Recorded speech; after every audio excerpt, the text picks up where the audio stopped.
ప్రపంచంలోనే అతిపెద్ద దేవాలయం, ఎన్నో రహస్యాలతో కూడి ఉంది ఈ దేవాలయం. ఇది మన భారతదేశంలోది కూడా కాదు. ఈ పురాతన దేవాలయం కాంబోడియాలోని అంకోర్ వాట్లో ఉంది. ఇది ఒక విష్ణు దేవుడి ఆలయం. ఈ దేవాలయాన్ని 1000 సంవత్సరాల క్రితం సూర్యవర్మన్ అనే రాజు కట్టించాడు.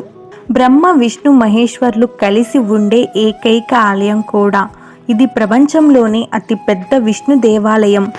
ఈ అంకోర్ వాట్ విష్ణు దేవాలయంలో సనాతన ధర్మానికి ఒక నిదర్శనం. ఈ ఆలయం యొక్క గోడలపైన హిందూ గ్రంథాలకు సంబంధించిన ఎన్నో శిల్పాలు ఉంటాయి. అందమైన అప్సరసల చిత్రాలు కూడా ఇక్కడ చూడవచ్చు.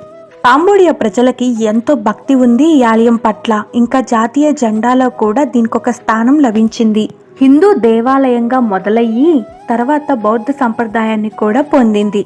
హిందూ మతాన్ని భారతదేశం ఒకటే కాదు, అనేక దేశాలు పాటిస్తున్నాయి. అందులో ఈ కాంబోడియా దేశం కూడా ఒకటి.